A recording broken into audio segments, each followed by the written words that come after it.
Buenas noches a todos los participantes. Este es un jueves más de las actividades de la Asociación Peruana de Cirugía Vertebral y agradezco primero a todos los que nos acompañan participando desde la asistencia en este evento. Sé que van a seguir conectándose aún más, pero por la hora tenemos que iniciar. Y solamente un minuto para agradecer en esta mesa redonda, que fue una idea, y hay que mencionarlo, de nuestro vicepresidente, que el doctor César Ábalos Arenas, que nos dio la idea de convocar estas mesas redondas en nuestras sesiones. Dicho eso, quiero agradecer en primer lugar a la Academia Peruana de Cirugía, por intermedio o a través de la doctora, de su presidenta, la doctora Susana Dávila, y de su segundo vicepresidente, el doctor Alejandro Rosell, que va a estar presente como moderador. Agradecer a la Sociedad Peruana de Neurocirugía a través de su presidente, el doctor Pedro Soto. Agradecer, y siempre muy agradecido con la Sociedad Peruana de Ortopedia y Traumatología, gracias al doctor David Torres, su presidente, como al presidente de la unidad de columna, el doctor Carlos Bueno. Y por último, agradecer a dos doctores que nos acompañan acá, el doctor Osvaldo Romano, muchísimas gracias por estar presente, y el doctor Oscar Malpartida, infectólogo. Muchísimas gracias. Voy a dar la palabra a un doctor neurocirujano muy importante y referente en nuestro país. Actualmente el segundo vicepresidente de la Academia Peruana de Cirugía, y que pronto, en un año, va a ser el presidente de la Academia Peruana de Cirugía. Ha sido jefe del Departamento de Neurocirugía del Hospital Almenara, creo que todos lo conocemos, y es un honor tenerlo como moderador, doctor Alejandro Rosell. Le cedo la palabra. Muchísimas gracias por estar con nosotros. Bien. Estimados amigos, muy buenas noches. Definitivamente lo primero que tengo que hacer es agradecer esta oportunidad de haberme convocado como moderador, que es un cargo un poco simpático y antipático.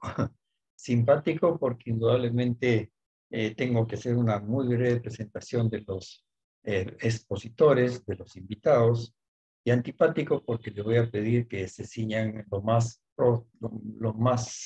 cercano a lo posible al tiempo que se les ha asignado, porque el tema que vamos a tratar es un tema de trascendental importancia. A tal punto que son 4 entidades, la academia como cabeza y luego la Sociedad de Neurocirugía, la Sociedad de Traumatología y Ortopedia y la Sociedad de ASPECIBE del Perú, han visto bien revisar este tema de las infecciones postquirúrgicas o como una de las complicaciones que a ninguno de los que hemos ejercido y seguimos ejerciendo y que están en plena actividad,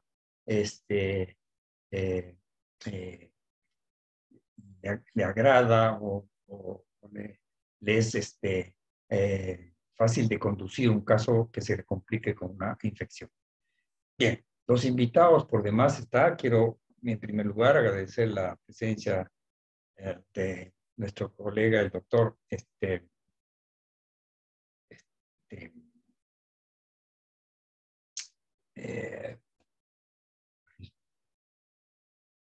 Osvaldo Aníbal Romano, que es un invitado extranjero. Él es un médico traumatólogo y ortopedista, jefe del Servicio de Traumatología y Ortopedia del Hospital de Alta Complejidad en el Cruces de Buenos Aires. Por lo que he revisado, es una persona muy conocida, muy entendida, con muchos años de práctica, y en sus comentarios que le pediremos que nos acompañe, posiblemente nos va a ilustrar notablemente. También agradecer a otro invitado, que es el doctor Oscar Malpartida, que no es cirujano, pero es un infectólogo del Hospital Almenara y de la Clínica Centenario, médico de la clínica, infectólogo también de la Clínica El Golf, que es un elemento, la especialidad de médico infectólogo es de trascendental importancia, que nos acompañe definitivamente cuando tenemos una de estas complicaciones. Muchísimas gracias, doctor Oscar Malpartida. Luego, indudablemente al doctor Pedro Soto, nuestro flamante nuevo presidente de la Sociedad de Neurocirugía, neurocirujano con ya muchos años y ya importantes años de práctica en la profesión, actualmente con un cargo muy especial y de alta responsabilidad, que es conducir el servicio de neuro del departamento de especialidades del Hospital 2 de Mayo y el servicio de neurocirugía, que es uno de los pilares de la neurocirugía en el Perú, y por supuesto también uno de los servicios más antiguos de la especialidad de promedio. Y no puedo dejar de mencionar al doctor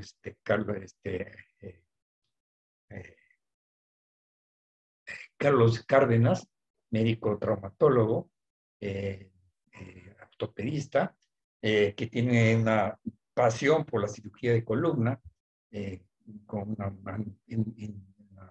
formación amplia, con muchos fellows, dedicado y apasionado de esta cirugía, y a quien como traumatólogo lo reconocemos que es muy acertado, muy coherente en todos sus conocimientos, y que también nos va a convocar pues ahora. Entonces, dejaremos al doctor Pedro Soto, que es el primer expositor, para que nos haga una introducción pues sobre todo lo que significa el lamentable fenómeno que puede ocurrirle a cualquier cirujano que se dedique a la cirugía, y que a ninguno de los que están presentes y asistiendo les deseo que le pase, pero nadie de nosotros está libre definitivamente. Bienvenido, doctor Pedro Soto, adelante con su presentación, y ojalá pueda ceñirse lo más pronto, lo más estricto al tiempo posible para los comentarios. Muchas gracias, doctor. Buenas noches. Muy agradecido. Agradecido a la SPECIBE, la Academia Peruana de Cirugía, a las colegas que nos acompañan. Bueno, sin más preámbulos, vamos a empezar haciendo un compartir de...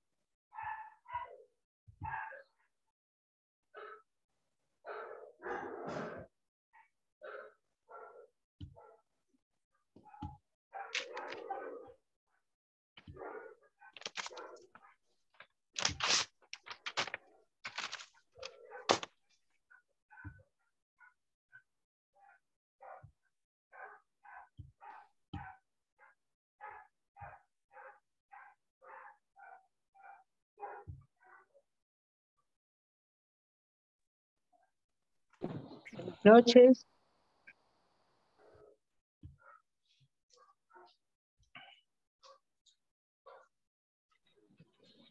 Se puso así.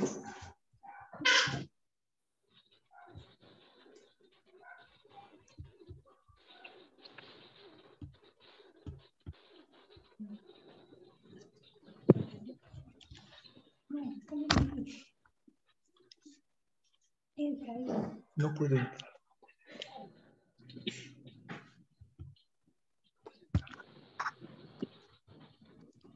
No puedo entrar.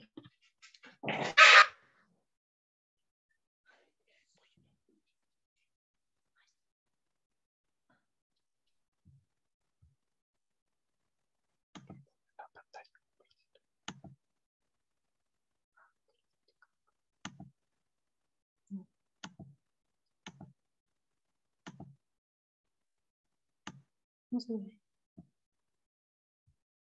No. ¿Cómo sabe compartirla? ¿Qué está esto? Ahí, compartir.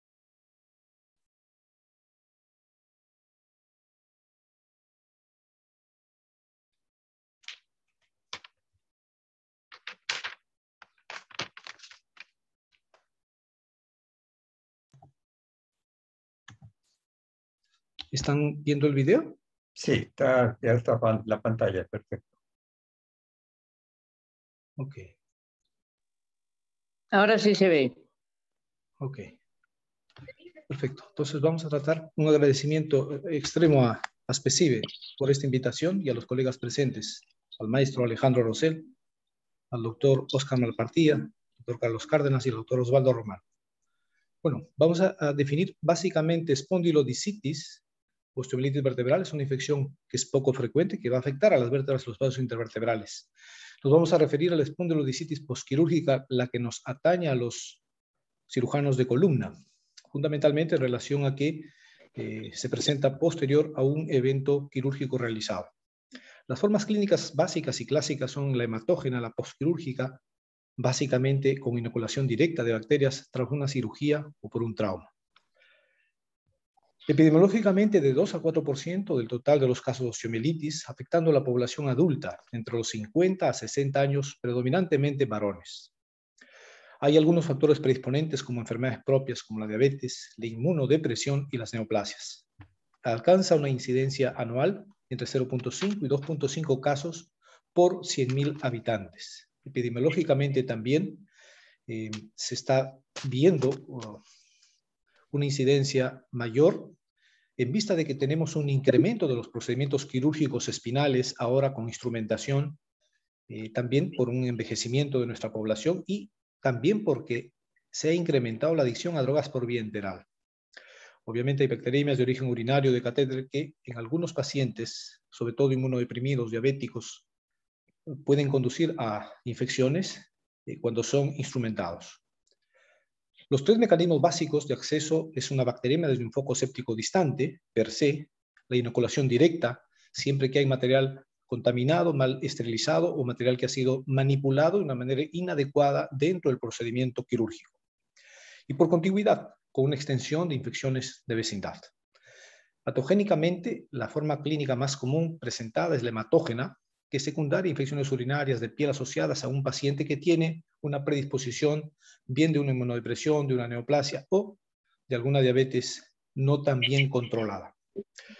Se asocian a bacteriemias de catéter causadas por Staphylococcus aureus predominantemente y se describen los Staphylococcus coagulasa negativos o los aureus resistentes a la meticilina.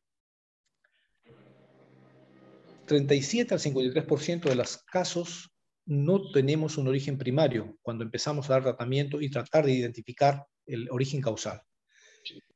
Anatómicamente, la médula muy vascularizada con un flujo de gran volumen tortuoso procedente de las ramas segmentarias de la arteria espinal posterior que se bifurcan para irrigar 2 vértebras adyacentes, motivo por el cual siempre una discitis es acompañada por una espondilitis del cuerpo superior y el cuerpo inferior. Infección en una vértebra se presenta en el 4-8% de los casos, en la columna lumbar de 50 a 60%. En orden de importancia y de incidencia de la presentación está la torácica y la cervical. La columna cervical frecuentemente está asociada a aquellos pacientes que tienen una adicción a drogas por vía parenteral. La torácica es la postura característica de la tuberculosis. En la etiología, en las revisiones grandes que se han revisado, básicamente se apunta mucho al Staphylococcus aureus con un 40-65% inclusive de incidencia. En segundo término, los bacilos gram negativos de 25-30%, como Escherichia coli, Proteus, Pseudomonas, aeruginosa, los Streptococcus spp y los piógenes. Y para los casos de las adicciones por vías parenterales tenemos las Pseudomonas y las cándidas. Los Staphylococcus resistentes a la meticilina, los Staphylococcus coagulasa negativo, propio Bacterium, acné, Corynebacterium spp, básicamente en todo lo que es postquirúrgico que nos atañe. Entonces, en las series revisadas principalmente se apunta siempre a los Staphylococcus aureus como principal causante de estos espondilocitis postquirúrgicas. Clínicamente, hacen una bacteriemia piógena con una sintomatología subaguda, inespecífica, de un retraso que nos hace incluso retrasar el diagnóstico. Pueden haber síntomas inespecíficos durante varias semanas, un dolor dorsal o lumbar que es constante pero inespecífico y de tipo inflamatorio, un dolor radicular con parestesias, paresio, parálisis, básicamente que el neurocirujano, el traumatólogo espinal tiene que estar permanentemente tratando de identificar porque esto significa complicaciones sobre un tratamiento que se puede haber instalado. En la cervical y torácica hay más clínica, puesto que se atañe directamente a esos signos medulares, signos de compresión medular, cuando se presentan estas complicaciones, fundamentalmente en relación a los abscesos, complicaciones supuradas, como son los abscesos peridurales o paravertebrales. La fiebre es un signo poco frecuente y pueden haber manifestaciones atípicas, como un dolor torácico o abdominal, cuando existen complicaciones supuradas locales. Hay hipersensibilidad local, dolor a la percusión vertebral, disminución de la movilidad.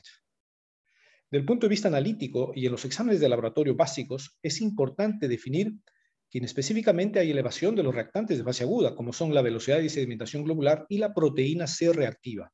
En el caso de la tuberculosis, la velocidad de sedimentación globular está menos elevada que en la piógena, y en el caso que nos atañe, las espondilodicitis postquirúrgicas fundamentalmente tienen mucho que ver con velocidad de sedimentación globular y proteína C reactiva, incluso para llegar al recuento de control antibiótico terapia. El recuento leucocitario puede presentarse normal. La PCR es muy útil para valorar la respuesta antibiótica entre 1 a 3 semanas y durante el primer mes. Tenemos un cuadro muy importante, donde principalmente aquí tenemos un dolor inespecífico en el 90-97% de los casos. Se presenta fiebre entre 30 a 63% y un déficit neurológico de 4 a 40%. Analíticamente, básicamente nos va a ayudar mucho velocidad de sedimentación y proteína C reactiva. Obviamente, para el origen directo, se tendrá que utilizar los cultivos hasta hacer biopsias percutáneas y por último llegar a biopsia vertebral si es que no se logra localizar ese germen importante para el tratamiento definitivo. En cuanto a las técnicas de imagen, la radiografía simple se encuentra alterada en la gran mayoría de los pacientes, pero en las primeras etapas, las primeras 2-3 semanas, puede que sea normal. Todavía no hay una destrucción que permita visualizar a través de la radiografía simple una lesión que nos permita dar el diagnóstico. Es normal en la fase inicial y los cambios tardan entre 2 a 4 semanas, donde podemos ya identificar la destrucción de los platillos vertebrales con un progresivo colapso de los cuerpos y disminución del espacio articular. En el caso de la tomografía, siendo precoz y completa, nos da una excelente valoración cortical ósea y de partes blandas adyacentes. Nos permiten definir sobre los implantes metálicos que tenemos colocados y es útil para guiar la biopsia vertebral e identificar secuestros óseos. En cuanto a la resonancia magnética, es el estudio más sensible y específico. Va a mostrar alteraciones en el 90% de los casos en las primeras 2 semanas de infección y define las partes blandas y es superior al detectar al acceso epidural. No es bueno detectar el acceso lineal ni la meningitis, obviamente. Detecta el acceso del SWAPS, que es una de las principales complicaciones, como se muestra en la imagen que presentamos. Es una de las complicaciones de este tipo de discitis y espondilitis que se presenta. Básicamente, para hacer un recordaris pronto y rápido, lo que es la radiografía simple, donde vamos a ver la desestructuración de los platillos vertebrales o disminución del espacio articular, destrucción de los cuerpos vertebrales o un colapso vertebral. La tomografía computarizada tan útil, fundamentalmente para ver la destrucción ósea del hueso subcondral o la pérdida del margen cortical de los platillos vertebrales, fracción perióstica, con excelente definición del hueso cortical y una adecuada valoración de algunas partes blandas de los accesos paravertebrales. Y la resonancia magnética que específicamente nos va a definir con un aumento de señal de la vértebra del disco a nivel de T2 y permite la definición del platillo vertebral y la captación de gadolinio, vértebra y disco con excelente valoración de absceso y partes blandas. Las técnicas de imagen como la gammagrafía pueden ser un complemento y pueden en algunos lugares tener un valor muy importante cuando no se puede realizar una tomografía computarizada o una resonancia magnética. El diagnóstico básicamente es una clínica inespecífica, se confunde con la artrosis, osteoporosis, neoplasias metastásicas, dolor inflamatorio con déficit neurológico focal y el antecedente de una cirugía previa debe ser una sugestión y una elevación de reactantes de fase aguda deben de confirmarse con pruebas técnicas microbiológicas y de imagen.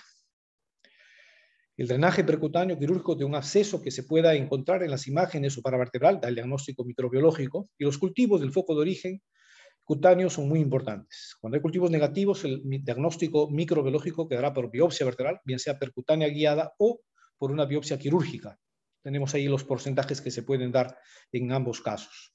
Todas las muestras deberían de hacerse para cultivo de aerobios, anaerobios, micobacterias, hongos e histológica.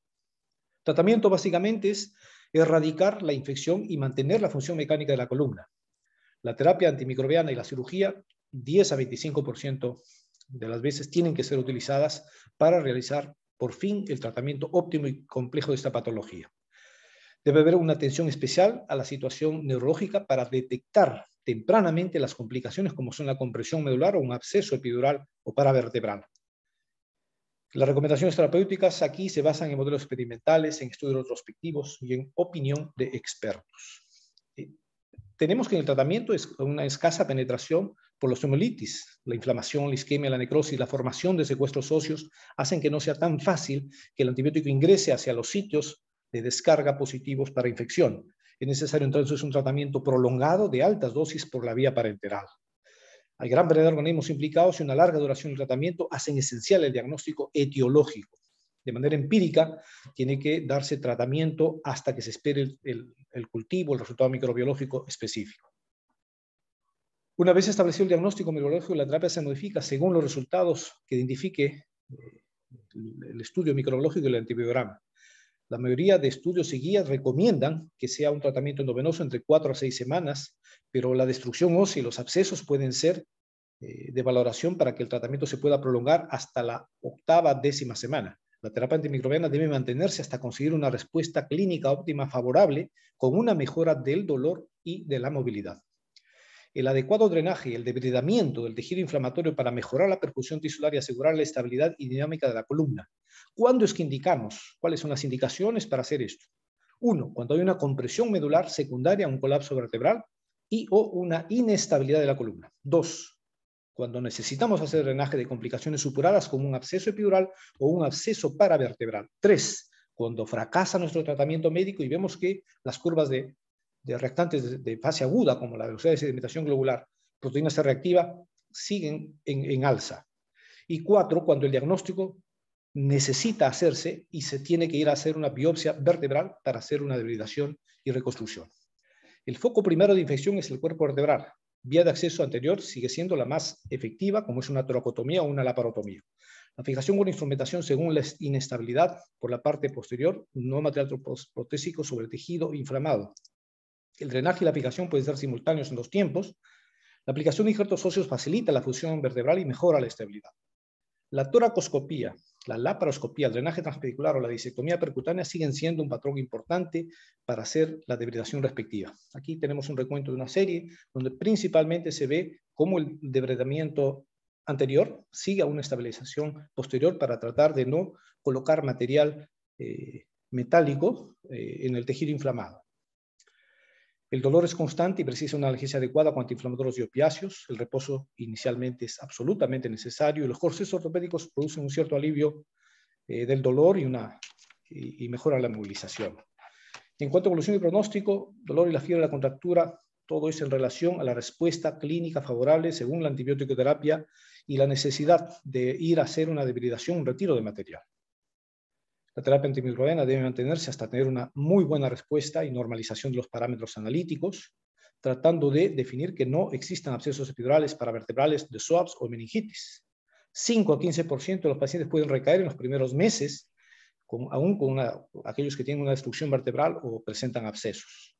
10 a 30% de pacientes van a presentar secuela a largo plazo. 8 a 21% presentan dolor, 7 a 20% déficit neurológico. Hay dos formas específicas que merece hablarse aquí, como es la espondilitis tuberculosa, en pacientes que requieren un tratamiento mecánico de instalación de complemento metálico, de tal manera que 3 a 5% de los casos de tuberculosis en jóvenes y columna torácica, espondilitis multifocal sin discitis y múltiples segmentos de la columna que se presenta solo en tuberculosis, clínica y curso en específico con mayor complicación neurológica y supurada. La prueba de tuberculina positiva en 50-80%, la baciloscopía de 15 a 50%, la sensibilidad de cultivo 50-80%, la histología 65-95%. 20 a 40% de los tuberculosos tienen entonces otras localizaciones además de la columna. Se recomienda terapia de 12 a 18 meses, en este caso específico, con drogas tuberculostáticas, 6 a 9 meses de isoniazida, rifampicina y piracinamida los primeros 2 meses. Y el segundo cuadro específico es la espondilitis brucelar, que es una zoonosis endémica de 6 a 14% de pacientes en brucelosis en áreas endémicas y rurales. Un diagnóstico con serología hemocultivo positivo 90 a 100% y 40 a 75% respectivamente. Tratamiento por 3 a 4 semanas y hasta 3 meses. Muchas gracias. Muchas gracias, doctor Soto. Una apretada y muy clara exposición que nos ha mostrado pues, todo lo que implica el problema del espondilodicitis. Yo quisiera invitar a a nuestro invitado extranjero, al doctor Osvaldo Romano, que como traumatólogo, que nos hiciera un comentario sobre un poco sobre tu experiencia, digamos, la incidencia y los casos que puede haber manejado él de infecciones netamente postquirúrgicas. Es un tema muy diferente cuando podríamos abarcar cuando es un paciente de tuberculosis. Felizmente la tuberculosis ha disminuido notablemente en nuestro medio, pero también algún comentario de su experiencia con el manejo de la tuberculosis. ¿Cuál es el mejor momento para tratar una espondilitis tuberculosa? Un Bueno, comentario, doctor Romano. Muchas gracias. buenas noches, muchas gracias y muy honrado por la invitación. Lo felicito al doctor Soto por la presentación. Voy a tratar de ser breve con los comentarios para poder proseguir con el programa. Para nosotros es muy importante diferenciar la infección hematógena de dos escenarios totalmente diferentes. La indicación de cirugía cuando hay abscesos, cuando hay lesión neurológica o cuando hay algo refractario al tratamiento médico, son indicaciones de cirugía para nosotros de la espondilodicitis hematógena. Para nosotros, la espondilodicitis postquirúrgica siempre tiene tratamiento quirúrgico. Nosotros la consideramos en realidad infección de sitio quirúrgico porque a lo largo del tiempo hemos tratado de ser más precoces y más agresivos en el tratamiento. Y lo que reconocemos es la infección de sitio quirúrgico. Ya casi no distinguimos superficial o profunda, no sabemos si es una espondilitis o si es una infección asociada al implante, pero sí somos mucho más agresivos. ¿Cuándo hacemos punción en una infección de sitio quirúrgico? Solamente cuando queremos confirmar, cuando a veces tenemos dudas y no sabemos si es infeccioso o no, y hacemos una infección guiada por TAC, muchas veces a una colección, que no sabemos si es un hematoma o no. Cuando estamos seguros que es una infección postquirúrgica, o bien porque la herida está tumefacta, caliente, porque tiene supuración, o porque hay signos clínicos del paciente, por lo general somos muy agresivos, llevamos al paciente a cirugía, hacemos un lavado y dejamos un drenaje durante bastante tiempo. Creo que eso como cuestión, no pedimos para confirmar la infección postquirúrgica radiografías. No creo, habitualmente nos manejamos, los clínicos se manejan mucho con ecografías y a nosotros nos gusta mucho la resonancia magnética, pero la verdad es que creemos que lo fundamental es la clínica.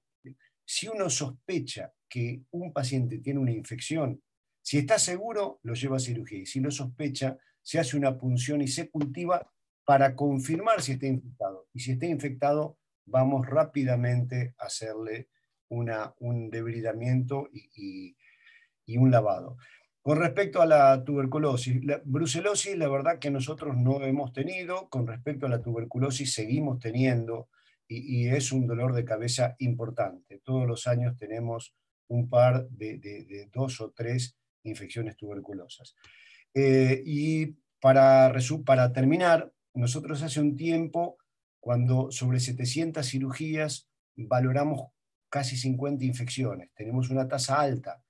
Nuestro hospital es un hospital de alta complejidad y de los 50 infectados, solo uno no tenía ninguna comorbilidad. El resto eran o pacientes tumorales o inmunosuprimidos, y de los 45, casi 50 que se operaron con infecciones postquirúrgicas, hubo 4 óbitos.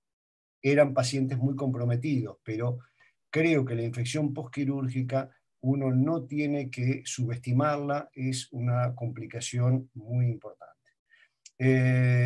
Creo que paro aquí para no alargar mucho. Espero que algunos comentarios y nuestros errores y aprendizajes puedan ser de utilidad. Y dejo estoy a disposición de ustedes. Mil gracias, doctor Romano. Bien, yo en mis 42 años que estuve en el Almenara, Tuve la suerte de participar en muchas cirugías de columna realmente. Y podría decir con orgullo que la incidencia de infecciones postquirúrgicas prácticamente era inexistente, pero sí tuvimos. Y la falla fundamental fue un episodio muy peculiar en una época en que a 3 cirujanos a 3 cirujanos diferentes se nos infectaron en un lapso de 2 meses, menos de un mes, 3 pacientes, ¿no? Y era una cosa sorprendente. Yo no había visto nunca una infección, con toda sinceridad, en pacientes que ingresaban por cirugía de columna. Y la falla, cuando se hizo el análisis, es que hubo una falla en la esterilización del material. El autoclave de la central de esterilización marcaba, por decir, 180 grados, y en realidad, cuando se hizo la comprobación, estaba marcando 180, pero en realidad lo que estaba esterilizando era solamente 65, 70 grados, no llegaba. Se corrigió eso y punto. Para el congreso que hubo en Santiago de la Sociedad Latinoamericana de Neurocirugía, me encargaron también en esa época. El sistema era un poco diferente, los congresos, con respecto a cómo se hacían las presentaciones de los temas. A Perú nos encargaron que revisáramos el tema de las infecciones postquirúrgicas, el tema que se está tratando justamente, y me dieron la responsabilidad de manejar este tema. Hice una revisión de todas las infecciones que se habían ido dando en nuestro medio y sobre todo en el Hospital Almenara. Como diga, me sorprendió cuando hice la revisión que las infecciones netamente Almenara eran muy bajas. Sí habíamos tratado varios casos de pacientes que fueron derivados a la Almenara como complicación de haber sido en otro sitio, ¿no? Lo fundamental creo que es lo que lo ha hecho el doctor Romano y lo más remarcado el doctor Soto también, es la evaluación preoperatoria del paciente es fundamental. Es menos probable que las infecciones ocurran por inoculación directa en el acto operatorio. La principal causa generalmente de los casos que se dan son porque el paciente no fue bien evaluado y tenía ahí oculta un proceso infeccioso en vías urinarias, en piel, dental, se debía haber sido manipulado. Eso, como digo, esa fue la conclusión que llegamos en esta revisión que tuvimos. No llegábamos ni al 1% de infecciones, y los casos que tratamos, que son realmente aparatosos, en los 42 años, se evolucionaba mucho. Los pocos recursos que teníamos era ponerle al paciente en una inmovilización con un corset calzón y, por supuesto, terapia antibióticos. Ustedes se acordarán, los antibióticos hace 20 años, 30 años, lo único que teníamos era penicilina, streptomicina y cloranfenicol. Después apareció como gran maravilla la gentamicina y la amicacina. Yo vengo de esas épocas. Me acuerdo haber usado millones de penicilina en algunos casos, vinieron infectados, ¿no? Así por millones, 20 millones de penicilina era la dosis que se tenía. Y por supuesto, hoy en día la cosa ha evolucionado, y en esa época lo único que teníamos era clínica y radiología. No existía tomografía, no existía. Eso es normalmente como un punto adicional. Bien, a continuación, para seguir con el programa, tenemos a nuestro invitado, al doctor Malpartida, que nos va a tratar este tema desde el punto de vista de apoyo que tenemos el infectólogo. Hoy en día yo creo que quien tiene, por desgracia, una complicación en una cirugía, yo sí creo que debe llamar inmediatamente al infectólogo y trabajar de la mano con él, ¿no? Es muy importante, es muy difícil establecer cuál es el mejor antibiótico. Uno, por estadísticas, como lo ha hecho revisar el doctor Soto, nos orientamos a pensar que es un gran positivo, un gran negativo. No siempre los cultivos son positivos, no siempre los cultivos nos dan el germen. Entonces, no, quisiera escuchar las recomendaciones del doctor Malpartida. ¿Cuál es desde su punto de vista de médico infectólogo, la secuencia que él recomienda ante la primera sospecha, como lo ha dicho el doctor Romano, de una infección. Si yo opero y un paciente me empieza con dolor, es el primer síntoma en el cual tengo que ponerme de alarma. Y la secuencia sabemos que es pues, laboratorio, etc. Doctor Malpartida, le abrimos la tribuna para que nos ilustre, por favor. Buenas noches. Agradezco a la asociación, ¿no? Agradezco la invitación para esta mesa redonda. He preparado una pequeña presentación en cuanto básicamente algo muy concreto en cuanto al uso y duración de antimicrobianos en la espondilitis postquirúrgica, especialmente ahora en la época de la multiresistencia. ¿Sí? ¿Pueden ver la pantalla? Sí, perfecto. ¿Cómo está? Yo soy el doctor Oscar Malpartida Taguchi, soy médico infectólogo del Hospital Almenara. Tengo el gusto de haberme formado desde el internado, la residencia en el Hospital Almenara y actualmente trabajo como coordinador de infectología en la Clínica El Golfo. Bueno, el tema de hoy básicamente está enfocado a la duración de los antimicrobianos en la espondilitis postquirúrgica. Como ya mencionó el doctor Soto, pues la espondilitis postquirúrgica en realidad es una infección rara, ¿no? Y como dijo el doctor Osvaldo, también debe ser manejada como una infección del sitio operatorio. Es una de las llamadas, entran dentro del grupo de las infecciones asociadas a la atención de la salud. Lo importante es que ahora estamos en una época de resistencia antimicrobiana, que es una epidemia muy problemática, especialmente en la región de América Latina. Y ahora en los momentos en esta lamentable pandemia del COVID-19, el sobreuso de antibióticos, tanto en la comunidad como en las unidades de cuidados intensivos, ha agudizado este problema. Y lamentablemente la vigilancia epidemiológica, debido a que todos los esfuerzos en hacia el COVID, ha disminuido en cuanto a la vigilancia activa de gérmenes multiresistentes, ¿no? Un tema muy importante en cuanto a la duración del tratamiento va a depender básicamente del control de foco y la toma de muestra. O sea, esta es una infección en realidad quirúrgica, ¿no? Hay ciertos pitfalls o ciertos detalles que hay que tener para el tratamiento. Por último, vamos a definir, de acuerdo a todo esto, cuánto dura el tratamiento. Hablar de infección de sitio de espondilititis postquirúrgica es hablar básicamente de gérmenes intrahospitalarios, ¿no? Entonces, de lejos, la principal causa va a ser Staphylococcus, ¿no?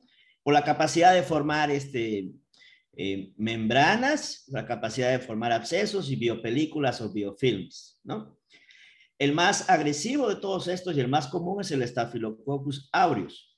Y el estafilococo coagulasa negativo tiene la segunda, es el segundo, ¿no? Los Streptococcus de la piel, Bacillus gram, acá me equivocaba, es con M, gram negativos, resistentes, en los que están las enterobacterias y pseudomonas, y las especies de cándida. Básicamente dentro de esos grupos van a estar. Ahora, cada vez más estamos viendo infecciones por micobacterias, pero no tuberculosas, infecciones por micobacterias no tuberculosis, ¿no? Que básicamente son comensales de la piel, ¿no? Son casos raros, pero eso es importante para el momento de la toma de muestra. No hablo de tuberculosis, hablo de la infección de sitio quirúrgico. Ok. La resistencia antimicrobiana, como ya sabemos, varía en los diferentes países, ciudades, incluso dentro de las mismas unidades, ¿no? Es diferente la flora de un paciente que está en la unidad de cuidados intensivos que alguien que viene por consultorio. Lamentablemente, la resistencia antimicrobiana, si hablamos de Lima y las grandes ciudades del Perú, es bastante alta, es muy similar y bastante, y está en ascenso, principalmente en gérmenes en bacillus gram negativos multiresistentes. Nuestro estafilococo tiene unas características especiales que nos une a los hermanos argentinos y chilenos, ya lo vamos a ver después. Y bueno, ¿y por qué es importante conocer la resistencia antimicrobiana? Básicamente porque, de acuerdo al, entre comillas, antibiograma hospitalario, nosotros vamos a saber cuáles son nuestros gérmenes más comunes, y si es que el cultivo sale negativo, podemos guiar la terapia de acuerdo a nuestro antibiograma hospitalario o podemos dar la terapia empírica hasta que lleguen los cultivos, ¿no? Bueno, esto es solo para muestra un botón, ¿no? Esto es, tuve la oportunidad de entrenar un tiempo en Texas, ¿no?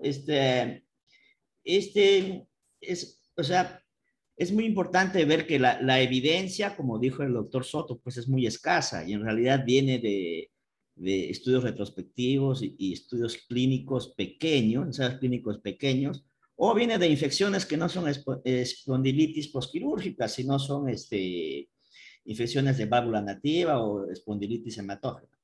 Entonces, bueno, básicamente si nosotros nos guiamos de algunas guías o recomendaciones extranjeras, podemos ver que, por ejemplo, para Acinetobacter en este centro, por ejemplo, la sensibilidad en, digo, para piperacina tazobactam, ¿no? La sensibilidad en Klebsiella es 80%, ¿no? La sensibilidad para ceftriaxona es 76%. La sensibilidad para levofloxacino es 85%, o sea, la susceptibilidad. Aquí hablamos más bien al contrario. Por ejemplo, vamos a hablar la susceptibilidad, acá hablamos de resistencia en nuestro hospital, ¿no? Este es el último reporte que ha salido gracias al Servicio de Microbiología y a la Unidad de Prevención de Infecciones del Hospital Almenara. Acá hablamos de resistencia. Por ejemplo, estábamos hablando de Klebsiella, ¿no? En Estados Unidos, en Texas, pues la susceptibilidad a ciprofloxacino o a levofloxacino era como 80%. Acá más bien la resistencia es como 63%, ¿no? Entonces, un marcador para gérmenes BLE es, por ejemplo, ceftriaxona. La resistencia a ceftriaxona en Escherichia coli, en Klebsiella, en Escherichia coli y en Klebsiella oscila entre los 60 y el 70%, ¿no?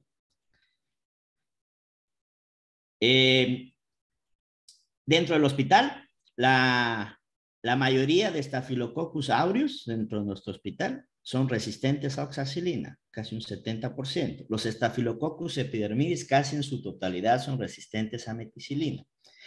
Importante que resistencia al Linezolid no se ve, por suerte. Pero veamos esta salvedad, que es muy interesante.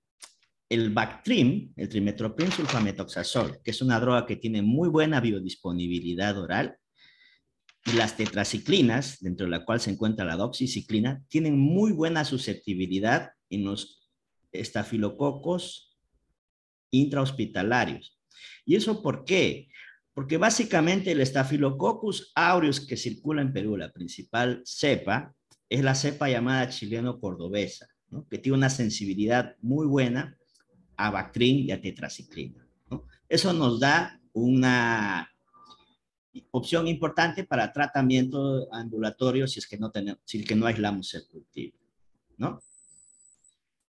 Lamentablemente, hace algunos años, pues no había resistencia a carbapenémicos en los bacilos gram negativos no fermentadores, ¿no? Lamentablemente ya han comenzado a aparecer cepas resistentes a carbapenémicos, ¿no? En Klebsiella se da eso más que todo. Si lo veíamos eso hace unos 7 o 5 años, pues era una rareza. En Argentina yo sé que esto ya existía para el año 2014, 2015. Entonces, en el Perú hemos tenido un crecimiento muy importante de este tipo de... O hemos conseguido o comenzado a detectar este tipo de bacterias a partir del año 2016, ¿no? Y ahora lamentablemente ya se han vuelto endémicas en nuestro hospital. Bueno, Pseudomonas y Acinetobacter tienen un perfil de resistencia muy difícil en nuestro hospital. Y esto es algo que se repite en todos los grandes hospitales y centros de Lima. Bueno, a lo que nos compete. Básicamente, para determinar la duración del tratamiento, tenemos que tener un correcto control de foco, ¿no? Básicamente, si hay abscesos, drenarlos, limpiar todo el tejido devitalizado o infectado. Si hay dispositivos protésicos en el acto postquirúrgico, eso, bueno, eso depende bastante del neurocirujano, pero si es una infección por un germen muy difícil de tratar o ha pasado un tiempo largo después del inicio de tratamiento, después de la colocación de este dispositivo, debería salir, es lo que se sugiere. Y esta evidencia es lo que básicamente se extrapola de las infecciones de rodilla y de cadera protésicas, ¿no? Yo sé que aquí en este grupo también hay traumatólogos. Obviamente, para la duración del tratamiento hay que sacar todos los dispositivos invasivos. Recuerden que el paciente postquirúrgico, pues normalmente de cirugía vertebral suele estar en una unidad de cuidados intermedios o cuidados intensivos neuroquirúrgica y por las múltiples complicaciones que pueden tener, como lejía, shock medular, etcétera, ¿no? Entonces hay que sacar los dispositivos invasivos que pueden estar potencialmente infectados. Es muy importante la toma de muestra para poder dirigir el tratamiento. ¿Por qué? Porque el tratamiento puede ser largo y hay una alta posibilidad de que esté metido un germen multiresistente, ¿no? Entonces, bueno, hay que saber que la mayoría de espondilodicitis postquirúrgicas son monomicrobianas. No debería haber más de un germen, ¿no?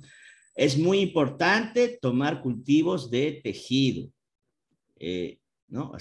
Porque generalmente, como es una infección de sitio quirúrgico, como dijo el doctor Osvaldo, es hacer una buena limpieza, sacar el tejido infectado, y lo importante es tomar una buena cantidad de muestras. O sea, tejido y muestra no va a faltar. ¿Por qué es importante el número de muestras? Porque es importante la representatividad, ¿no? Al ser una infección postquirúrgica y al ser la cirugía vertebral, por definición, una cirugía limpia, puede que el inóculo bacteriano sea pequeño y pueda que no crezca. Entonces es importante tomar varias muestras. Generalmente tomamos 3 muestras para bacterias, una muestra pero para micobacterias, me refiero a micobacterias no tuberculosas, y otro para hongos, como cándida. Además, tiene que haber una biopsia para histopatología, porque nos podemos dar sorpresas.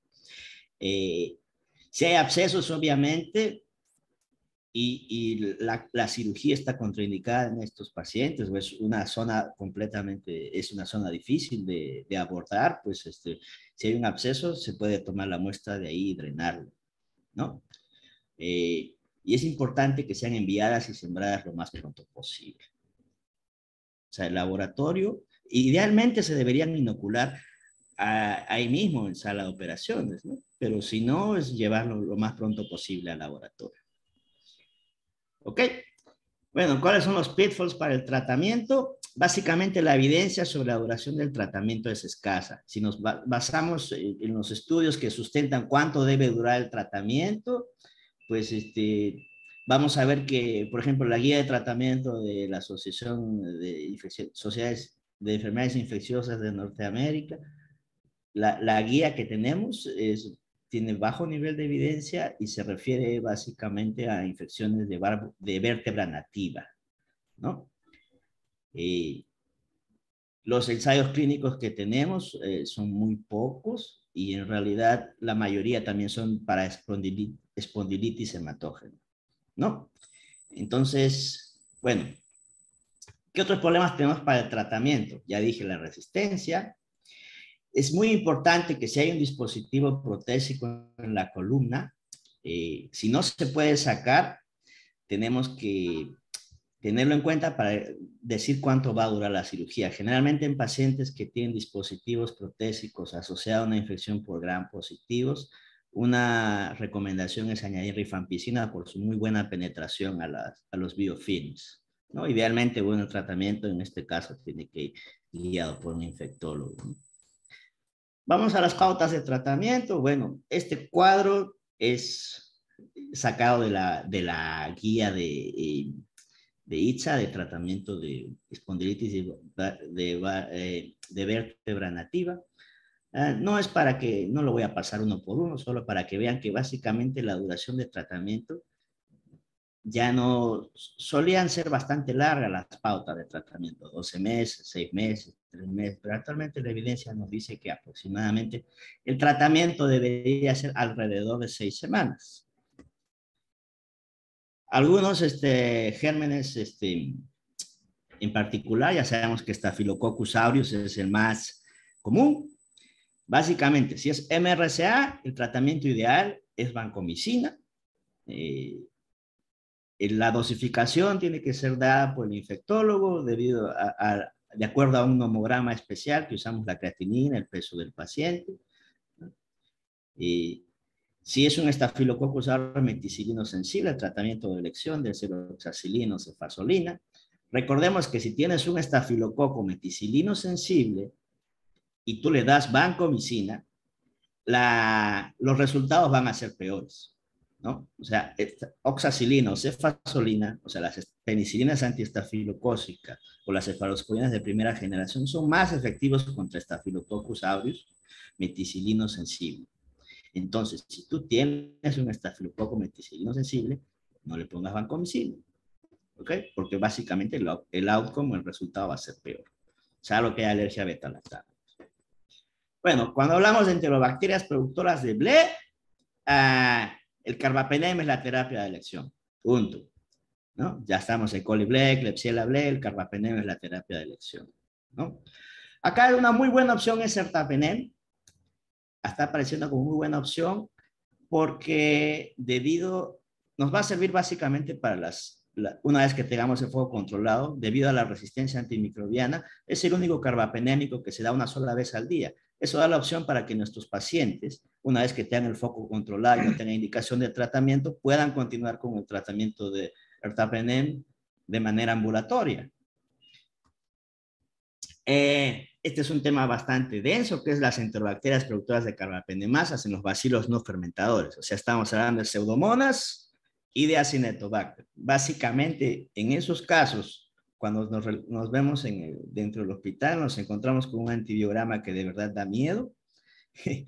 Lamentablemente, en estos casos, yo pienso que todo centro que va a tratar o que tiene una UCI va a tratar infecciones postquirúrgicas, debería tener la posibilidad de identificar carbapenemasas rápidamente, identificar resistencia a colistina, idealmente usar métodos moleculares para identificar la carbapenemasa que está produciendo la infección, porque básicamente no todas las carbapenemasas son iguales y eso va a diferenciar el tratamiento. Básicamente estas se tratan como combinaciones de colistina, tigeciclina, carbapenémicos, pulsarcetacina, Bactam y Astronam. Eso no es el tema de ahora, en realidad son combinaciones que ya competen al infectólogo. La duración del tratamiento, que en realidad es para lo que me llamaron, teniendo todos los factores antes revisados, podría ser así. Podría ser así, digo yo, porque todavía no hay nadie que haya dicho para infecciones postquirúrgicas que no es hablar de una sola entidad nosológica, sino que es un conjunto de pacientes con múltiples comorbilidades y distintas técnicas quirúrgicas, ¿no? Entonces, con un foco controlado y un germen identificado, la terapia aproximadamente sería de 6 semanas, ¿sí? O sea, por ejemplo, haces una fijación de columna, lamentablemente se infecta, limpias el sitio operatorio, si hay alguna hematoma o un absceso, lo drenas, el foco está controlado, la terapia debería ser 6 semanas, siempre y cuando identifiques el germen.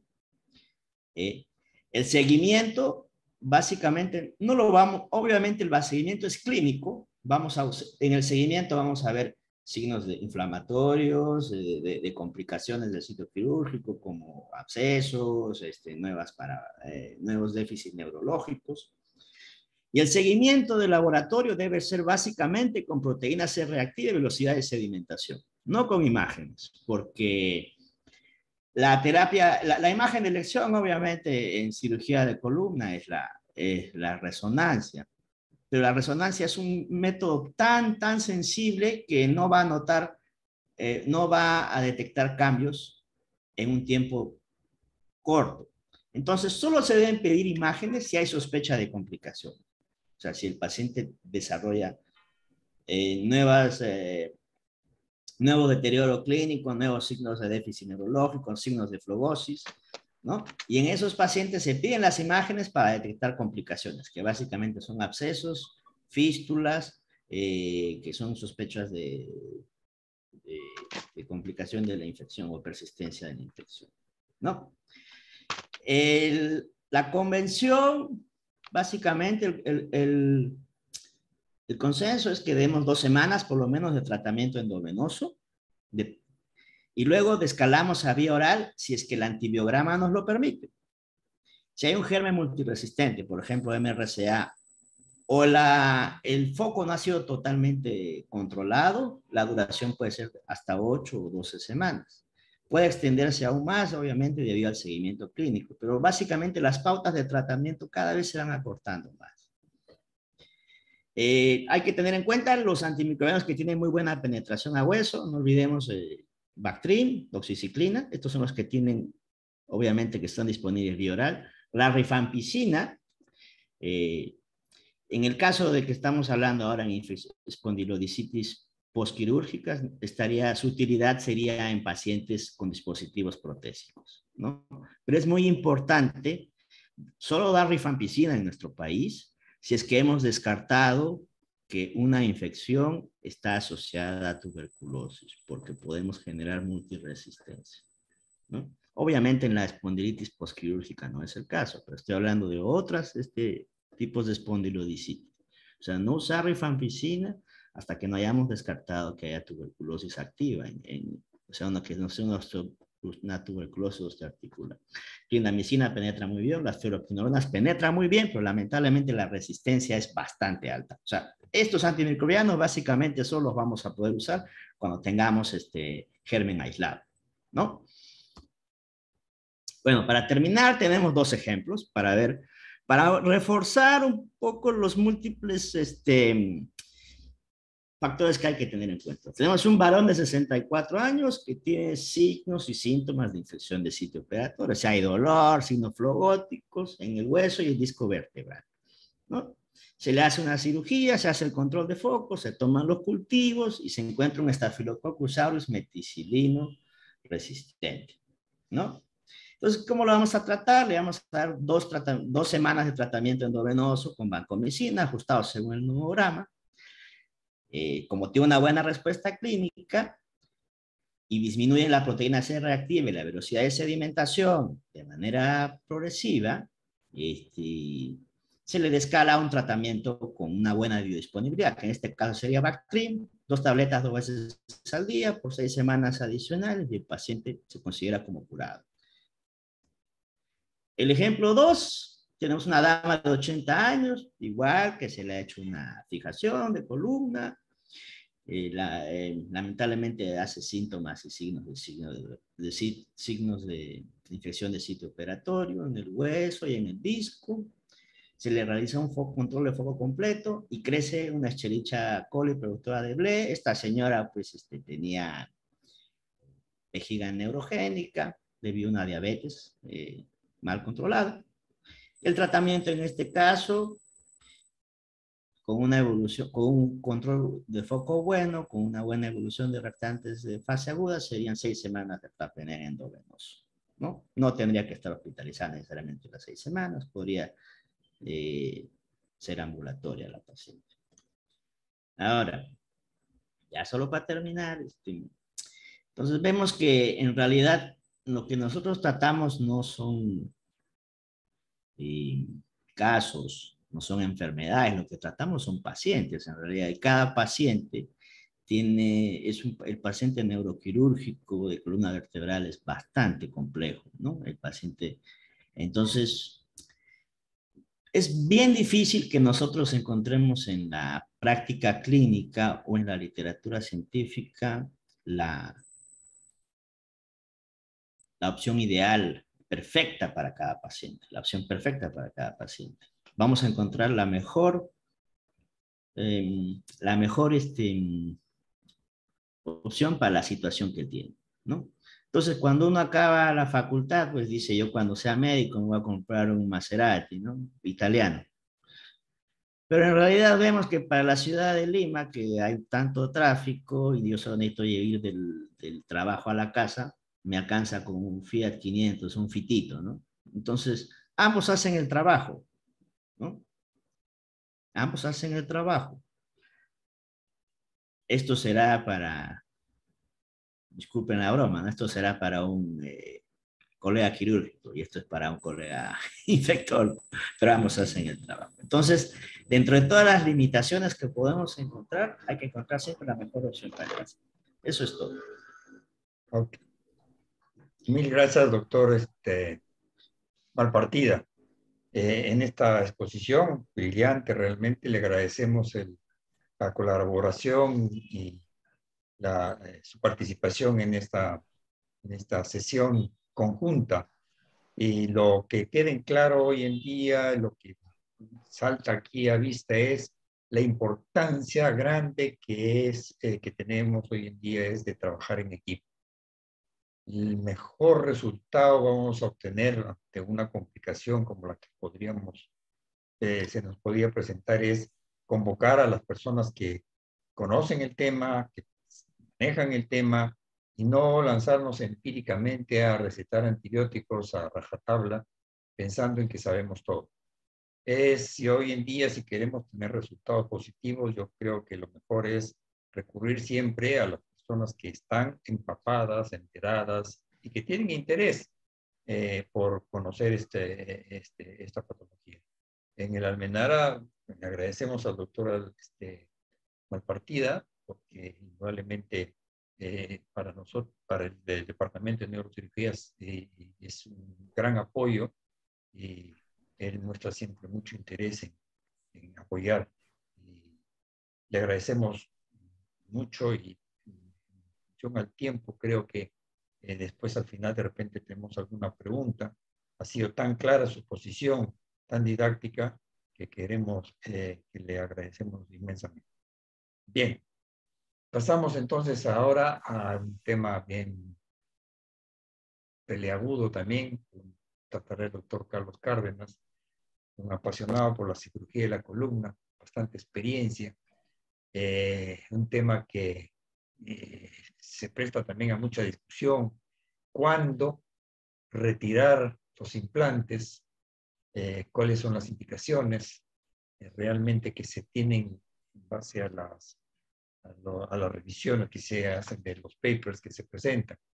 Que no hay una respuesta absoluta tampoco. El doctor Cárdenas tiene una amplia experiencia y vamos a escucharlo. Estoy seguro que de su exposición vamos a tener temas claros y al final también haremos alguna discusión. Doctor Cárdenas, muchísimas gracias por su participación y estamos plenamente dispuestos a escucharlo y aprender de su experiencia. Adelante. Buenas noches con todos.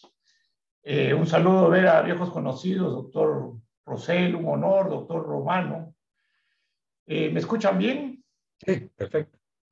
Bueno, primero quería pedirles disculpas. Estoy aquí en la clínica, tuvimos una emergencia y es primera vez que me pasa que yo pensaba que esta presentación era el día de mañana. Por lo tanto, que lo que voy a presentar es un borrador, pero quiero que se entienda que creo que los conceptos fundamentales ya están en este borrador que vamos a tratar. Entonces, este es un tema usualmente controversial. En una espondilodicitis, ¿hay que retirar los implantes o no? Y voy a comenzar con este caso que ya tiene para nosotros probablemente unos 3 o 4 años. Es un caso donde nosotros teníamos una paciente que tenía con mucho dolor, tenía alrededor de 42 años y con una ciática persistente del lado izquierdo.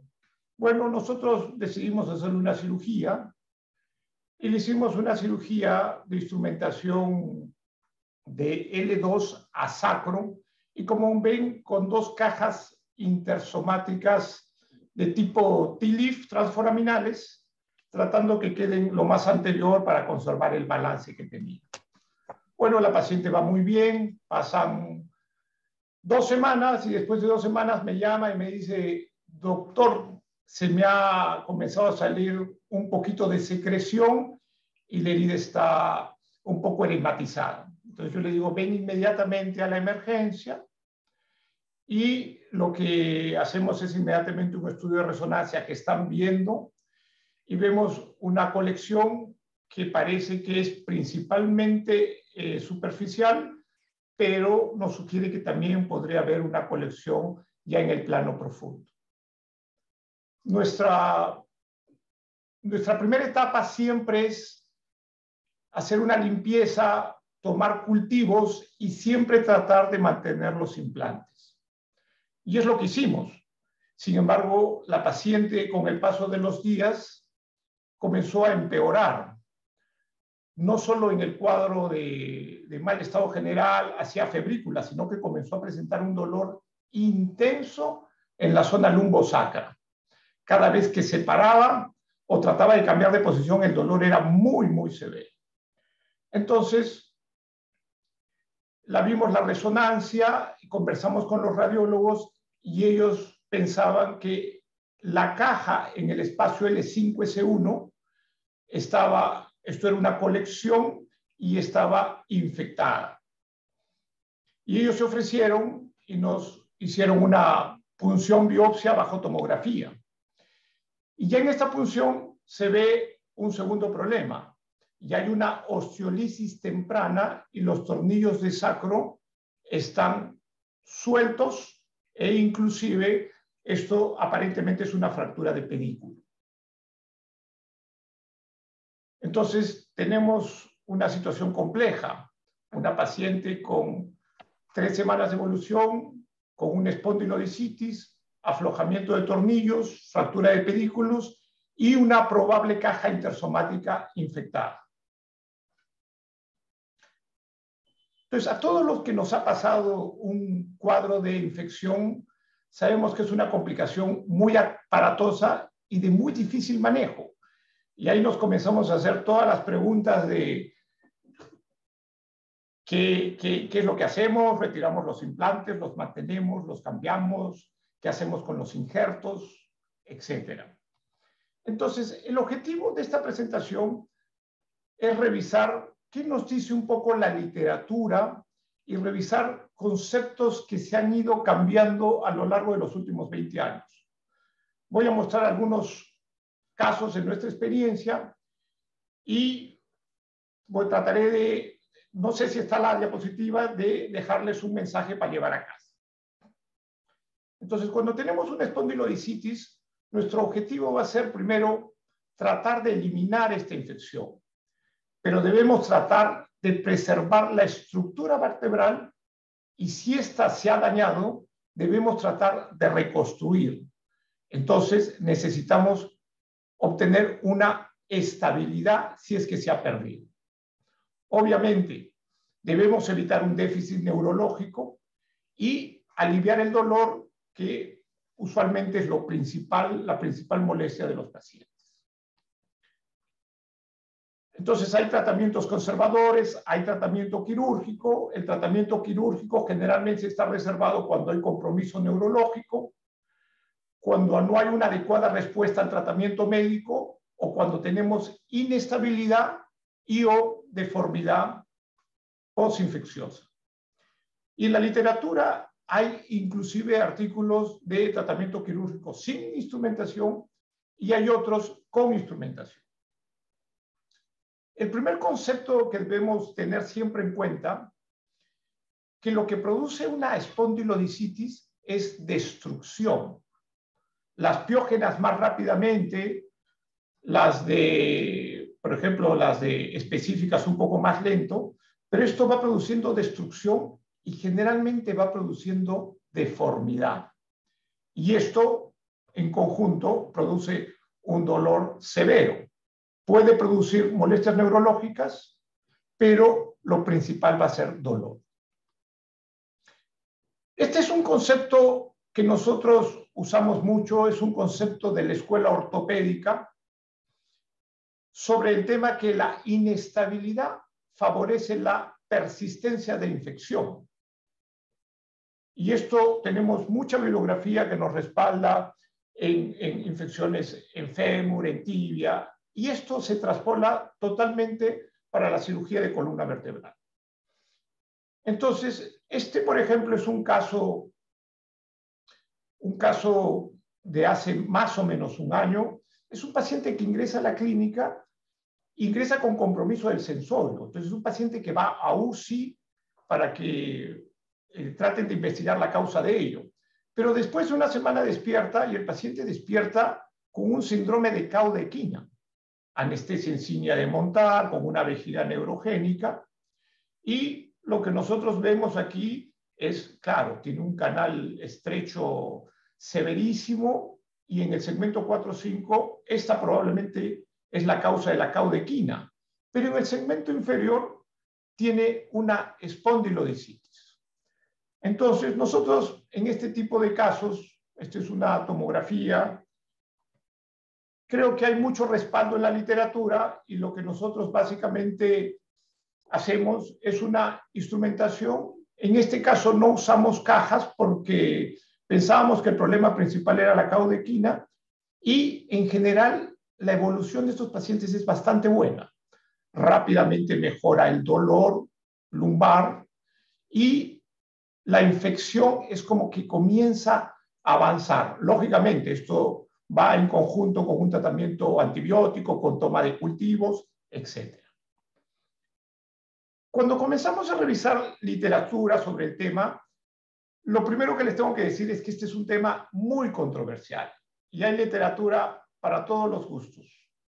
En los primeros años 2004, Lee nos manda un artículo de aproximadamente 12, 13 casos donde ellos, cuando tenían una espondilodicitis, lo que hacían era retirar los implantes y generalmente hacían vía posterior y después iban una vía anterior y colocaban un injerto autólogo, usualmente de cresta ilíaca.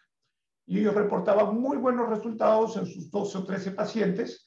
Sin embargo, también ya comenzaban a hablar que esto había una subsidencia y una pérdida de lordosis lumbar. Este es otro artículo más o menos contemporáneo, más o menos la misma idea.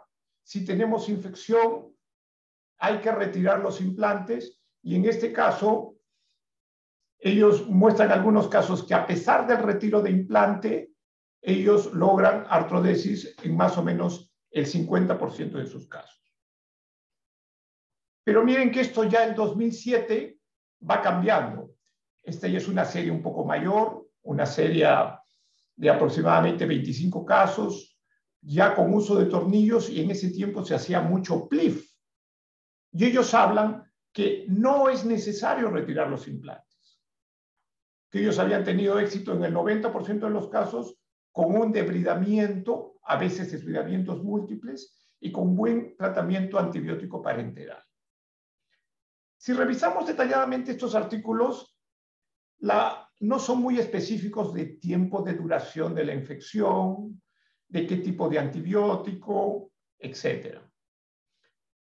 El 2015 tenemos otro artículo de Lee, este es un artículo un poquito más grande, 32 casos, y ya no nos hablan ni de retiro ni de mantener, nos hablan un poquito de recambio, de en algunos casos cambiar tornillos, extender la instrumentación, y ellos reportan que en el 50% de sus casos hicieron recambios de implantes y con esto pudieron solucionar la espondilodicitis.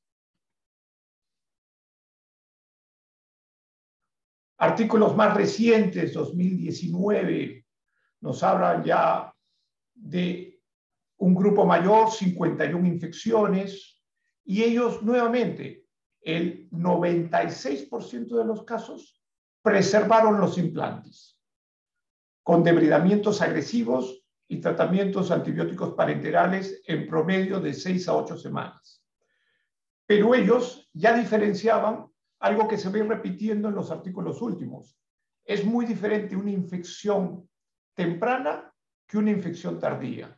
Y ellos, sus dos casos que no mejoraron fueron infecciones tardías, más de 3 meses. Y ellos ya comienzan a recomendar que cuando la infección es crónica, se debe hacer retiro de la instrumentación. Y este término es un término relativamente nuevo, pero cada vez lo vemos más en toda la área que usamos implantes. El famoso biofilm. Entonces, el biofilm es cuando las bacterias se adhieren a la superficie de los implantes. Entonces, los antibióticos no llegan. Y es uno de los motivos por el cual hay casos donde el paciente se le hace debridamientos, se le da el tratamiento antibiótico adecuado, pero los pacientes no mejoran. Y cuando veamos más adelante, esto está relacionado con infecciones generalmente crónicas.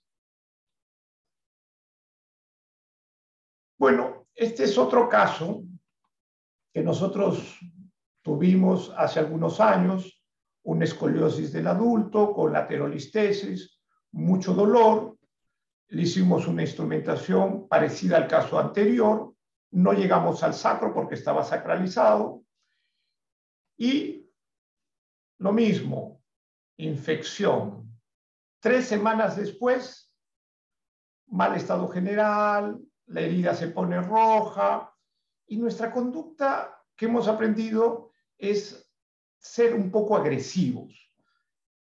Si hace algunos años teníamos la duda, oye, esperemos, no, que le hagan una biopsia por percutánea, no. Cuando nosotros vemos esta situación, generalmente abrimos la herida completa, hacemos un desbridamiento importante y tomamos cultivos, y si tenemos la suerte que los cultivos salen positivos, ya se le da un tratamiento más de acuerdo al antibiograma.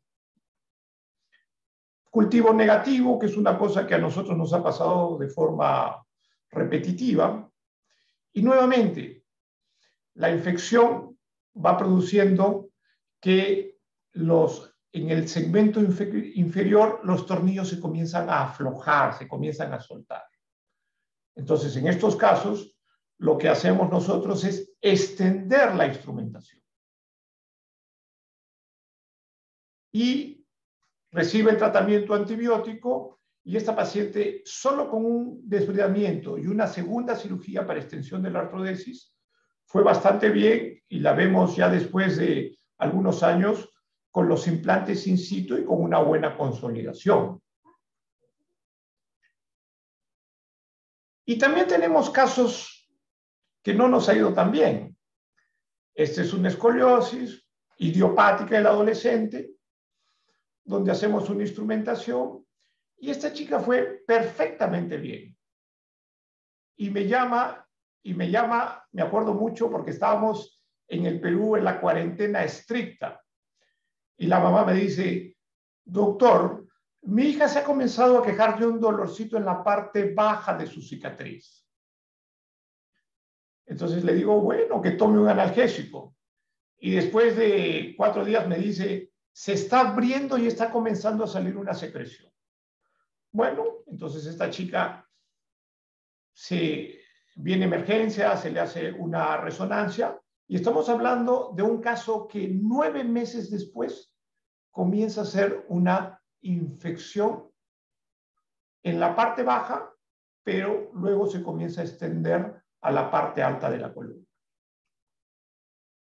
Esta chica le hicimos un desbridamiento, pensamos hacer una cosa pequeña, pero al final terminamos abriendo toda la herida. Este es 15 días después, donde le volvemos a hacer una resonancia de control y vemos que nuevamente se está llenando. Volvemos a entrar a la sala de operaciones, nuevamente desbridamiento con el concepto de evitar retirar los implantes, porque si bien esta chica tiene 9 meses, sabemos que esta no es una consolidación sólida y pensamos que va a perder la corrección. Sin embargo, el problema persistió. Después de 3 debridamientos, tuvimos que conversar con la mamá y decirle que pensábamos que la única forma de controlar la infección era retirar los implantes. Y en la cuarta cirugía retiramos los implantes. La imagen de la derecha es sin implantes y la infección automáticamente se resolvió. Estuvo 10 días y la herida cicatrizó perfecta, le hicimos controles y la infección se controló, pero perdimos una corrección de más del 50% de la deformidad. Entonces, este es un caso de infección crónica, muy probablemente relacionada con este término del biofilm. Se infectó, los antibióticos no llegan a los fierros y no podemos tener éxito ni con un buen tratamiento antibiótico ni con los debridamientos seguidos que realizamos. Yo creo que mi charla yo la podría resumir en este artículo que lo encontré sobre consensos en las infecciones y todas las preguntas que usualmente nos hacemos. Este grupo de gente muy importante se reúne cada 5 años y debaten sobre esto y nos muestran sus resultados. Entonces, por ejemplo, ¿cuál es la indicación de retirar o remover los implantes, en este caso los tornillos? Bueno, debemos en infecciones tempranas evitar el retiro de implantes. Infecciones tempranas, casi por consenso en la literatura, es menos de 3 meses. Debemos hacer todos los esfuerzos por no retirar los implantes, a pesar que sabemos que el dejar los implantes tiene un riesgo de que no podamos controlar la infección y se nos convierta en una infección crónica. Y también una infección que no la controlamos puede producir aflojamiento de implantes. Sin embargo, un retiro temprano nos va a producir un riesgo de pseudoartrosis y el problema va a ser mayor. Y en infección tardía, el consenso de los expertos de este grupo importante, donde está Bacaro, donde está la gente del Thomas Jefferson, etcétera, nos dicen, en infecciones tardías, la gran mayoría piensa que hay que retirar los implantes para lograr el control de la enfermedad. Y esto tiene un consenso importante, casi el 87% de los expertos nos recomiendan ello. Ahora, la segunda pregunta es, ¿deberíamos retirar los implantes en una infección postoperatoria? La respuesta es contundente. No, no debemos retirar los implantes. Pero hay excepciones. Si el implante tiene signos de aflojamiento o si está desplazado comprimiendo alguna estructura neural o vascular, o hay persistencia de la infección a pesar de los debridamientos y tratamiento antibiótico, la gran mayoría piensa que solo en esos casos deberíamos pensar en el retiro de las cajas intersomáticas. Y esto ya no coinciden tantos, solo el 73%. Y si buscamos en la literatura, el consenso es más, la evidencia es mucho más limitada. Ahora, hay otras preguntas, por ejemplo, ¿los injertos se deben retirar? La gran mayoría coincide en que los injertos en infecciones tempranas no se deben retirar. Solo cuando haya evidencia que tenemos un injerto desvitalizado con pus, debemos retirarlo. Pero si el injerto está incorporado y no hay estos signos de desvitalización, el injerto se puede quedar. Otra de las preguntas era, ¿hay alguna diferencia entre los autoinjertos y los aloinjertos en infecciones? La respuesta es, los aloinjertos, hay alguna evidencia de que pueden aumentar la tasa de infección en pacientes pediátricos, principalmente con deformidades espinales. Pero en pacientes adultos con enfermedades degenerativas no hay evidencia. Por eso que la gran mayoría recomienda que se puede usar aloinjertos o autoinjertos. Bueno, como les contaba, he tenido que retirar varias diapositivas porque estoy trabajando con un borrador Y quería terminar mostrando este caso que para nosotros nos enseñó mucho. Y creo que el caso no está todavía resuelto. Entonces les mostraba de esta señora que vino con mucho dolor lumbar, con molestias radiculares, y quizás lo que tengo que añadir era que tenía un sobrepeso importante. Entonces le hicimos la instrumentación, tuvimos esta complicación de la infección, ella fue a 2 debridamientos, y en el tercer debridamiento lo que vemos es que el dolor es muy severo. Tenemos ya la evidencia que la caja en L5 está suelta. Entonces nosotros pensamos que lo que necesita esta señora es extender nuestra instrumentación y retirar esa caja intersomática. Entonces, extender la instrumentación, básicamente tenemos que ir a ilíacos. Sin embargo, teníamos muchas dudas de cómo íbamos a retirar esta caja intersomática que tenía aproximadamente 4 semanas. Entonces, en algún momento pensamos en la vía anterior, pero su obesidad no nos pareció una buena idea. Entonces, lo que hicimos es básicamente extender con tornillos ilíacos. Los tornillos sacros en S1 estaban completamente flojos y rotos. Estaban rotos los pedículos. Y lo que colocamos era, retiramos vía transforaminal la caja, esta tipo banana, y tratamos de colocar esta malla de mesh. Como ven, se quedó un poco lateralizado, totalmente rellena de chips de aloinjerto. Y como la paciente era obesa y nosotros pensábamos que los tornillos ilíacos que teníamos eran cortos, dijimos, vamos a tratar de colocarle en vez de 2, 4. Entonces no son tornillos muy largos porque no tenía la casa comercial. Estos tornillos, si no me equivoco, son de 70, 75. Pero la paciente tuvo una buena evolución inicial. O sea, el dolor inmediatamente cambió al día siguiente. La infección mejoró. Pero este es un control ya probablemente de 3 años después, donde vemos que esto ha consolidado, hemos resuelto la infección, pero nosotros por el gesto de apretar la caja para que no migrara, hicimos un poco de compresión. Y lo que tenemos ahora es que tiene un desbalance sagital, que por ahora le molesta poco, pero quizás esta historia va a tener un capítulo más adelante. Espero que no.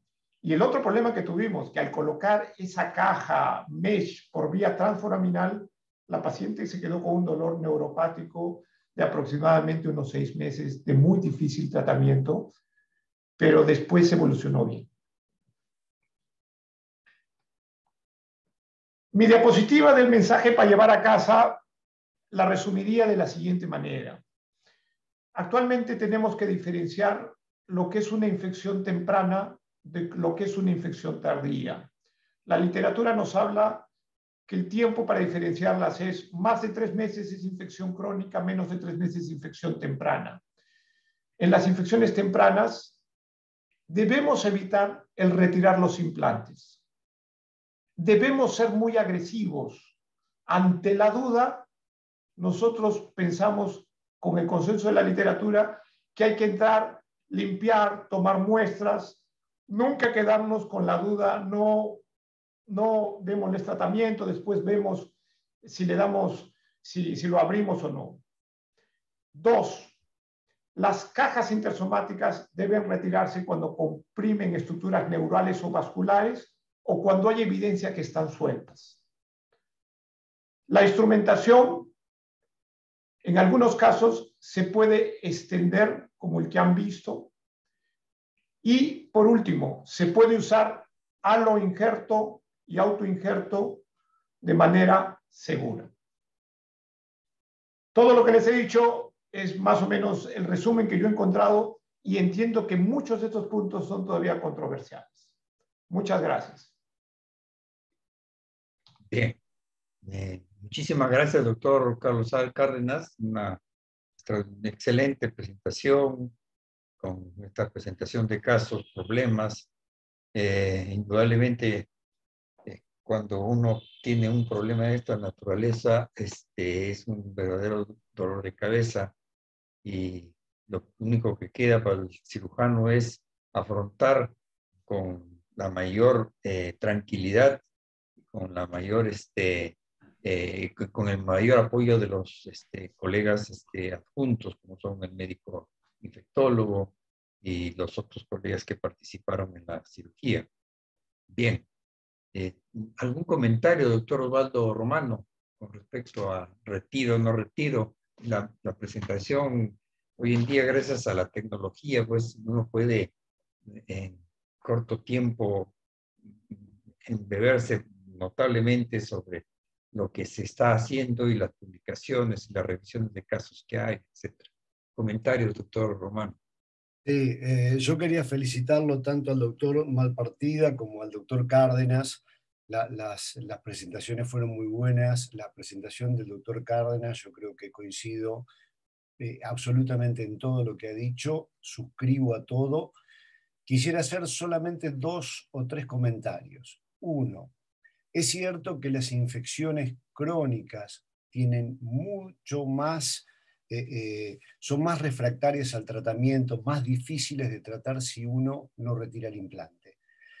Pero algunas infecciones crónicas se nos escapan y otras las hemos subestimado cuando fueron agudas. A veces cuando uno ve que mancha un poco la herida y uno piensa que es un seroma, que bueno, que si no tiene fiebre no debe estar infectado, muchas veces nosotros no llegamos a percibir lo que después va a ser una infección crónica.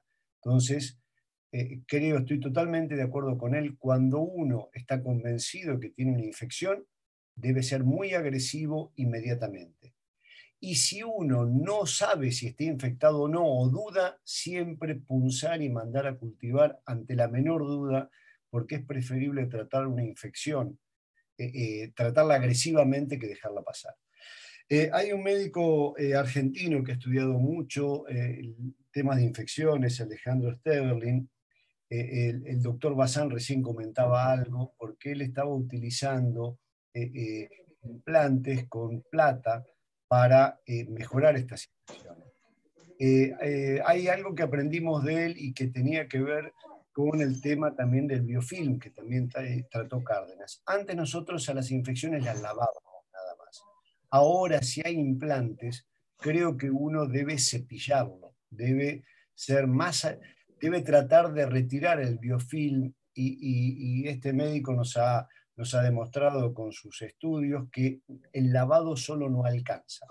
Que si uno no cambia el implante en el momento de la cirugía, que nosotros no lo cambiamos, lo mantenemos, como perfectamente dijo Cárdenas, creo que hay que cepillarlo, hay que ser muy agresivo en eso.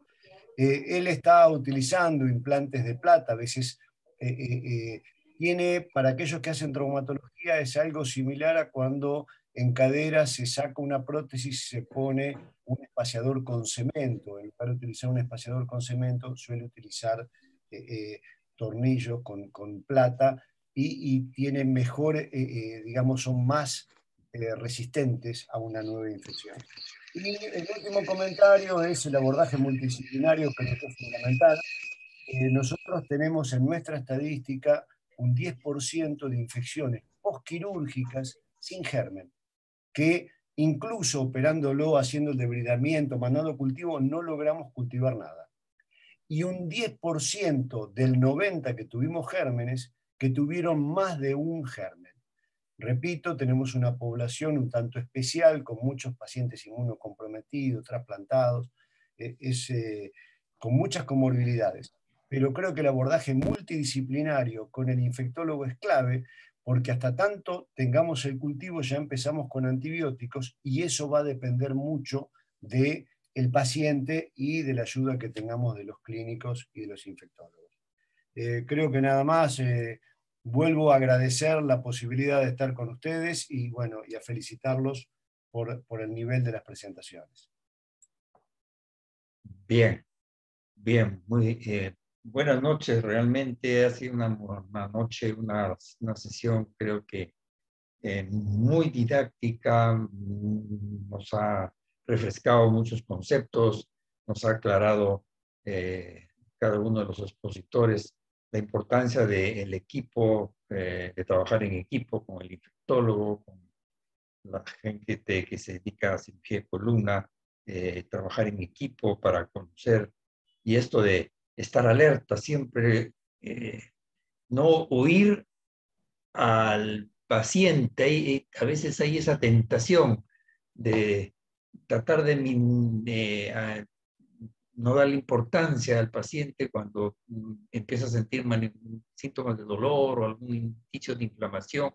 Como han dicho, siempre hay que tener la luz de alerta que podremos estar ante una potencial infección, y si la tratamos lo más pronto posible, posiblemente vamos a tener más éxito que cuando la menospreciamos y decimos no, no, no es nada, y empezamos a darle antibióticos a ciegas, pensando en que es una cosa solamente de piel y antiinflamatorios, y así se pasa un mes, 2 meses, y se transforma, sobrepasamos los 3 meses y entramos ya en la etapa de cronicidad, lo cual cambia radicalmente la potencialidad de curación. Yo agradezco la participación de todos, quisiéramos seguir conversando, intercambiando ideas, pero yo creo que ha sido una jornada de un tiempo. Les agradezco a los expositores que han hecho todo el esfuerzo posible por mantenerse dentro del tiempo posible. Muchas preguntas y quisiéramos seguir conversando, y ojalá podamos hacer en algún momento en forma presencial. Aunque yo me temo que este sistema de lo virtual va a predominar muchísimo, porque también son muy fructíferas. Es muy fácil. Ustedes ven cómo estamos convocados aquí, un grupo de gente de Argentina, del Perú, de diferentes especialidades, a través de un intercambio de la tecnología. Me temo que las presentaciones presenciales van a ir desapareciendo en el tiempo y en el espacio, pero nos iremos acostumbrando a esto también, y cada vez nos vamos conociendo más y vamos intercambiando. Muchísimas gracias.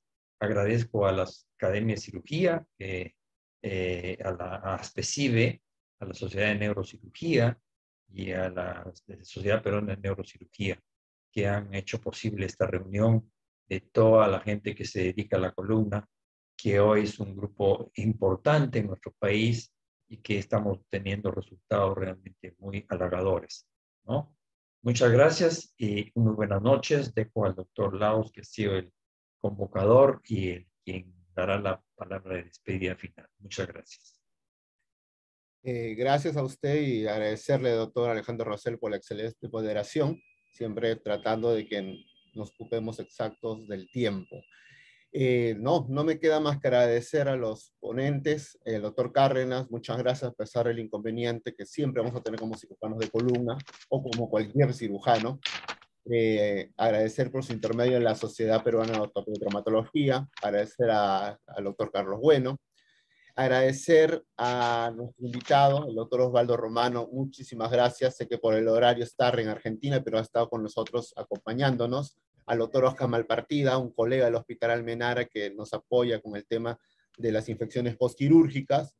Agradecer, cómo no, a la Sociedad Peruana de Neurocirugía a través de su presidente, el doctor Pedro Soto. Muchísimas gracias. Una excelente exposición. Y a usted, doctor Rosell, que ya me ha mencionado por intermedio de la Academia Peruana de Cirugía. También un saludo muy especial, no alcanzó mucho tiempo, pero el doctor Pedro Bazán, un faculty de la OSPAIN, un saludo y muchas gracias por estar presente en esta sesión. He visto a nuestro colega, un maestro, al doctor Luis Miguel Duchén Rodríguez. Muchísimas gracias por estar presente, escuchándonos. Va a haber oportunidad para escucharlos e intercambiar ideas, sobre todo para compartir experiencias en lo que es la cirugía de columna, que ese es el objetivo que tenemos acá en la Asociación Peruana de Cirugía Vertebral. No se olviden que nos acompañaremos en una próxima sesión, el 14 de abril. Estaremos atentos en las redes para convocar a esta nueva sesión. Muchísimas gracias a todos. Espero que pasen un buen fin de semana y éxitos a todos en su profesión, en la cirugía, en su día a día en el hospital y sobre todo con la familia. Nos vemos. Gracias. Muchísimas gracias.